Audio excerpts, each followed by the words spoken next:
যে কেরলে তো সিপিএমের সরকার 2021 সাল থেকে বকেয়া ডিএ দেওয়ার জন্য সেখানে কিন্তু কেরল সরকার একদম সুনির্দিষ্টভাবে বলেছেন যে DA all India consumer price index মেনে ডিএ পাওয়াটা কর্মীদের ক্ষেত্রে বাধ্যতামূলক নয়, এটা তাদের কোনো অধিকার নয়। অর্থাৎ তৃণমূল কংগ্রেস যা বলেছে সেই একই কথা সিপিএম সরকারও বলেছে। একটা চূড়ান্ত অনিশ্চিত অবস্থার মধ্যে আমরা আছি।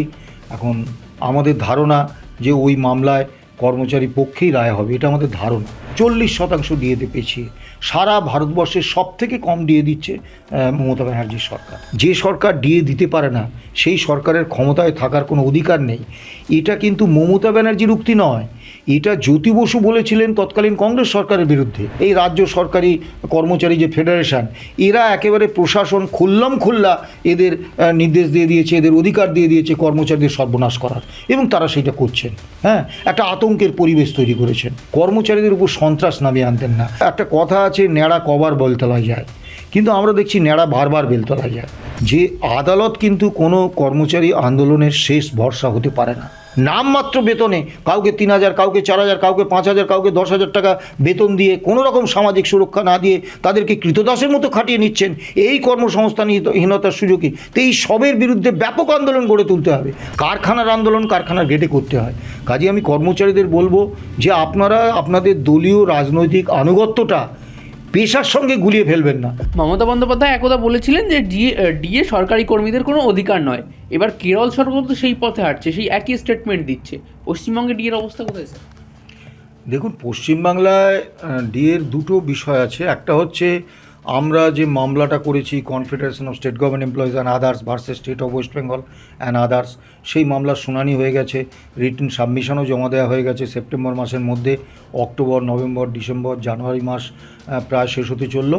তা কবে রায় বেরোবে আমরা এখনও জানি না। একটা চূড়ান্ত অনিশ্চিত অবস্থার মধ্যে আমরা আছি। এখন আমাদের ধারণা যে ওই মামলায় কর্মচারী পক্ষেই রায় হবে, এটা আমাদের ধারণার কারণ হচ্ছে যে 2022 সালের 28শে নভেম্বর যখন মামলাটি প্রথম সুপ্রিম কোর্টে যায় অনারেবল জাস্টিস দীনেশ মাহেশ্বরীর বেঞ্চে, তা উনি বলেছিলেন যে 2018 সালে তো রায় হয়েছে DA is a legally enforceable right of the employees.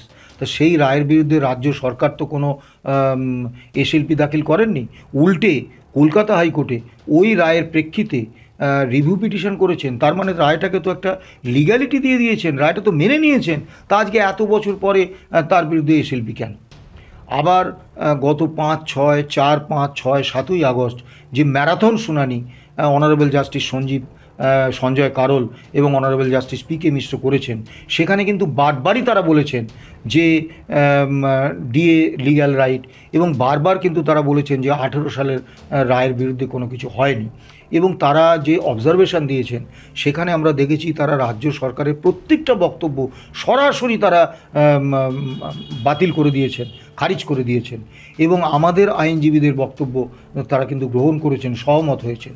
কাজেই এই দিক থেকে আমরা নিশ্চিতভাবে এইটুকু আশা প্রত্যাশা করতেই পারি যে রায়টা কর্মচারীদের পক্ষে যাবে। কিন্তু কি হবে রায় বেরোনোর আগে বলতে পারবো না। কিন্তু বর্তমান ডিএর আমরা কেন্দ্রীয় সরকার এবং অন্য বেশিরভাগ রাজ্য সরকার 58% ডিএ দিচ্ছে, আমরা 18% ডিএ পাচ্ছি। 40% ডিএতে পেছিয়ে সারা ভারতবর্ষের সব থেকে কম ডিএ দিচ্ছে মমতা ব্যানার্জির সরকার। তা স্বাভাবিকভাবে এই বঞ্চনার অবসান কবে হবে আমরা জানি না।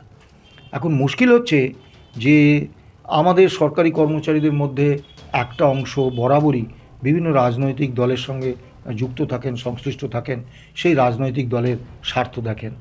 আমি কিন্তু বারবার আপনাদের চ্যানেলেও বলেছি, বিভিন্ন চ্যানেলে বলেছি যে আমরা হচ্ছি শ্রমিক, কর্মচারী, সরকার হচ্ছে মালিক।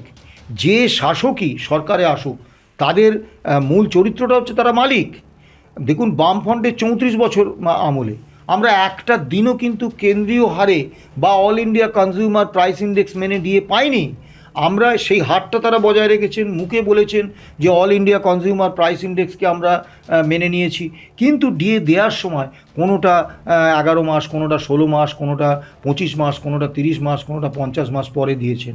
এই যে পুরো এই দীর্ঘ সময়ের যে বকেয়া টাকা সেটা কিন্তু দেননি। এবং একটা সময় এমন পরিস্থিতি হয়ে গিয়েছিল যে কেন্দ্র বা অন্য রাজ্যের রাজ্য সরকারি কর্মচারীরা আমাদের কর্মচারীদের ঠিক দ্বিগুণ বেতন পাচ্ছিলেন। এটা বাম আমলে ছিল, কিন্তু হ্যাঁ বাম সরকার all India consumer price index মেনে ডিএ দেওয়াটা যে আমাদের পক্ষে যে অধিকার, এইটার তারা স্বীকৃতি দিয়েছিলেন। এবং রূপা 2009-এ ডক্টর অসীম দাশগুপ্ত পূর্বতন অর্থমন্ত্রী তিনি কিন্তু সুনির্দিষ্টভাবে লিখে গিয়েছিলেন যে all India consumer price index মেনে ডিএটা হচ্ছে রাজ্য কর্মীদের অধিকার, এবং সেইটাকে মূলধন করেই কিন্তু আমরা মামলা করতে পেরেছিলাম। কাজেই এটা যেমন একটা ভালো দিক, তেমনি অন্য দিক হচ্ছে যে বামফ্রন্টের 34 বছরের শাসনকালে আমরা কিন্তু কখনও কেন্দ্রীয় হারে বা all India consumer price index মেনে ডিএ পাননি। আমরা কিন্তু ডিএ বঞ্চনার শিকার হয়েছি। আবার আমরা যখন চাকরিতে ঢুকেছি তখন কোঅর্ডিনেশন কমিটির নেতারা বক্তব্য রাখতেন, আমরা শুনেছি যে কংগ্রেস আমলেও ডিএ বঞ্চনা ছিল। এবং এই যে সরকার ডিএ দিতে পারে না সেই সরকারের ক্ষমতায় থাকার কোনো অধিকার নেই, এটা কিন্তু মমতা ব্যানার্জির উক্তি নয়, এটা জ্যোতি বসু বলেছিলেন তৎকালীন কংগ্রেস সরকারের বিরুদ্ধে।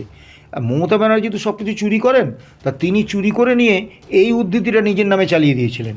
এবং তিনি যখন বামফ্রন্ট সরকার পশ্চিমবাংলায়, তখন তিনি বারবার বলতেন যে সরকার ডিএ দিতে পারে না কর্মীদের, তার ক্ষমতা থাকার অধিকার নেই। তা কিন্তু আমি বারবার একটা কথা বলে এসেছি, আগে দেখুন 34 বছর রাজ্য কোঅর্ডিনেশন কমিটি তারা বামফ্রন্ট সরকারকে চোখের মনির মতো রক্ষার স্বঘোষিত দায়বদ্ধতা থেকে সরকারের স্বার্থ দেখেছে, কর্মচারী স্বার্থ অবহেলিত হয়েছে। আবার এখন এক শ্রেণীর কর্মচারী তারা এগিয়ে এসেছেন রাজ্য সরকারি কর্মচারী ফেডারেশনের নামে, তারা এই সরকারটাকে পেটের লিভারের মতো রক্ষা করতে চাইছেন। এবং ওরা তবু আগে যারা চোখের মনির মতো রক্ষা করতেন তারা তবু সাংগঠনিক ক্রিয়াকলাপের মধ্যে, প্রচারের মধ্যে নিজেদের সীমাবদ্ধ রাখতেন, কর্মচারীদের উপর সন্ত্রাস নামিয়ে আনতেন না। এখন এই রাজ্য সরকারি কর্মচারী যে ফেডারেশন, এরা একেবারে প্রশাসন খুল্লা এদের নির্দেশ দিয়ে দিয়েছে, এদের অধিকার দিয়ে দিয়েছে কর্মচারীদের সর্বনাশ করার, এবং তারা সেটা করছেন। হ্যাঁ, একটা আতঙ্কের পরিবেশ তৈরি করেছেন। তাদের নেতা আবার মানস ভূঁইয়া, একজন মন্ত্রী। আপনি ভাবুন, মন্ত্রী তো মালিক, তো মালিক কোনো শ্রমিক সংগঠনের যদি নেতা হয় তাহলে সেই সংগঠন কি করতে পারে ভাবুন। অর্থাৎ কোনো রাজনৈতিক দল কিন্তু শ্রমিক কর্মচারীদের পক্ষে নয়, তারা সর্বদাই শ্রমিক কর্মচারীদের বিরুদ্ধে। এবং সরকারি কর্মচারীরা বিভিন্ন রাজ্যে বা কেন্দ্রে তারা যে আমাদের থেকে অনেক উন্নততর আর্থিক এবং অধিকারগত অবস্থানে রয়েছেন, তার কারণ কিন্তু যে ওখানে যারা শাসক তারা সবাই খুব ভালো, খুব কর্মীদরদি, এরকমটা নয়। কারণ ওখানে ঐক্যবদ্ধভাবে সমস্ত কর্মচারী সংগঠন তারা তাদের রাজনৈতিক সত্তাটাকে দূরে সরিয়ে রেখে তারা পেশার স্বার্থে ঐক্যবদ্ধভাবে আন্দোলন করে, সরকারগুলোকে বাধ্য করে দাবি মেটাতে। এই যে 8ম বেতন কমিশনের ঘোষণা হয়ে গেছে, কেন্দ্রীয় সরকার যদি ঘোষণা না করতেন, কেন্দ্রীয় সরকারি কর্মচারী ধর্মঘট ডাকতো, সফল ধর্মঘট হতো। ব্যাংকে আপনি দেখুন একটার পর একটা ধর্মঘট ডাকছে তারা সঙ্গত দাবিতে, ধর্মঘট ডাকাই উচিত এবং সেটাকে সফল হওয়া উচিত।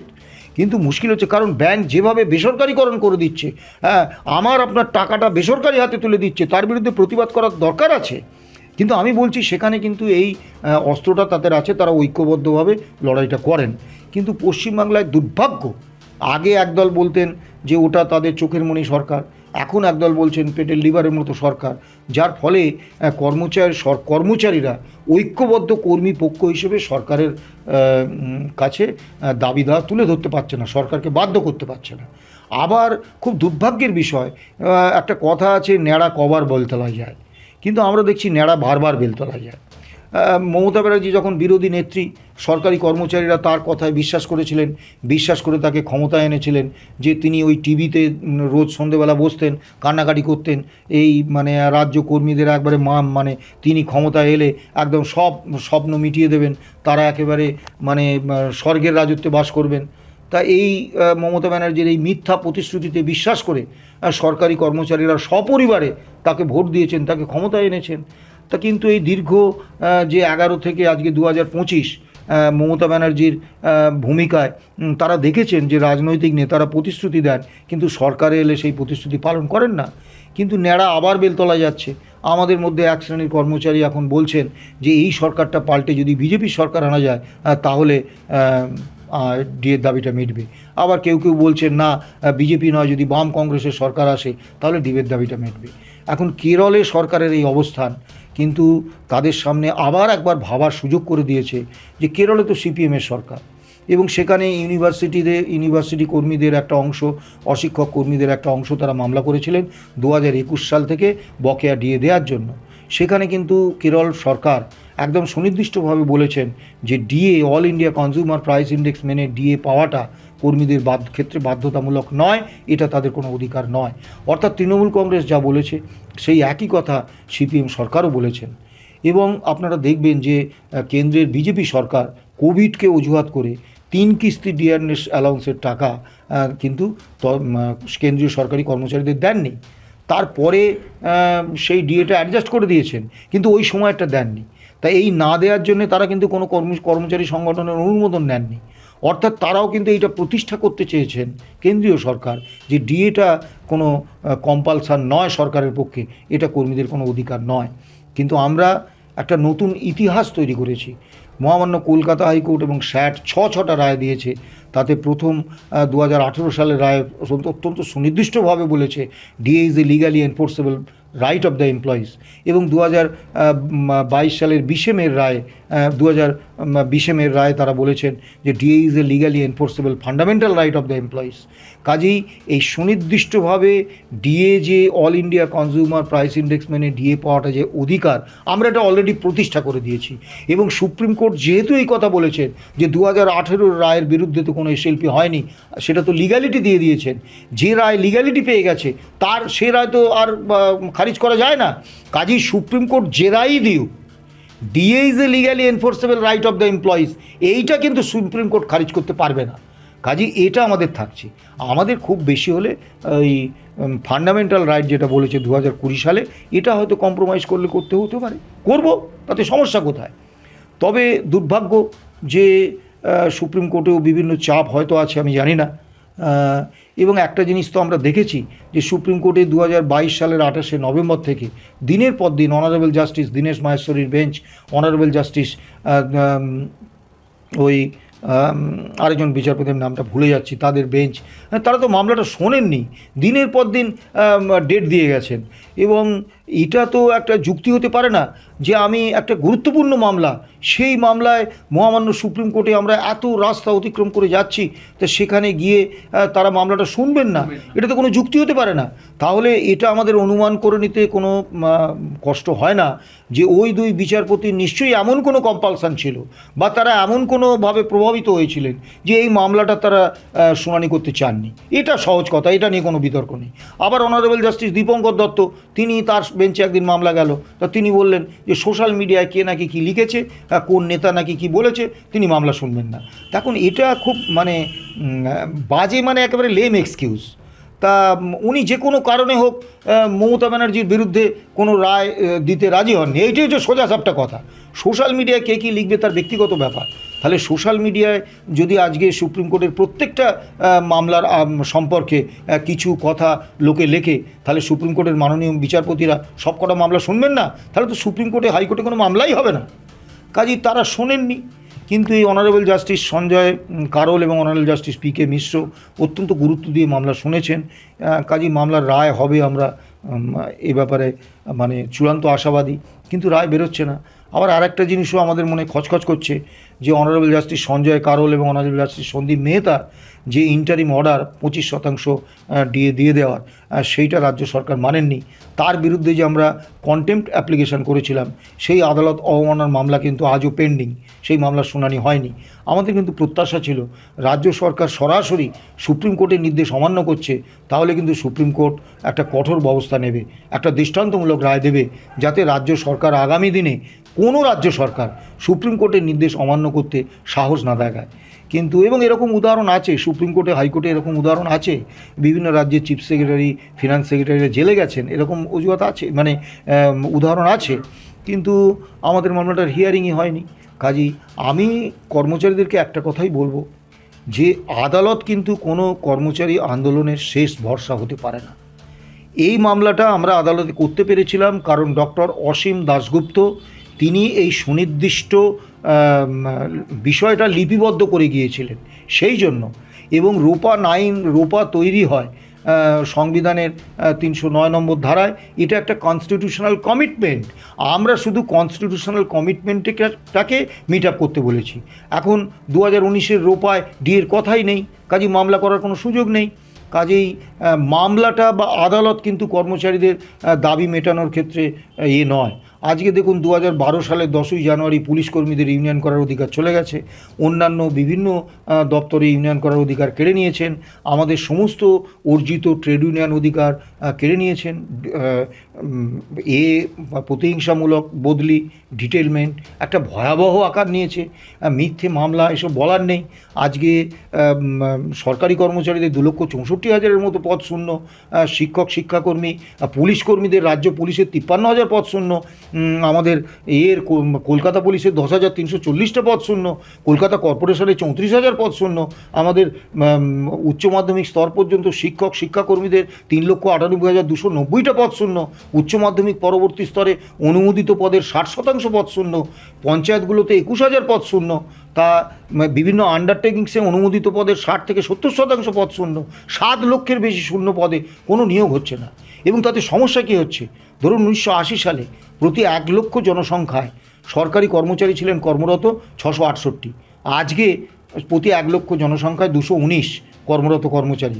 স্বাভাবিকভাবে 668 জন সরকারি কর্মচারী 1 লক্ষ মানুষকে যে সরকারি পরিষেবা দেবেন, সেই সরকারি পরিষেবা 219 জন সরকারি কর্মচারীর পক্ষে দেওয়া সম্ভব নয়, যার ফলে সরকারি দপ্তরে এসে সাধারণ মানুষ জনপ্রত্যাশিত মান এবং গতিতে পরিষেবা পাচ্ছেন না, তারা গণরোষের শিকার হচ্ছেন।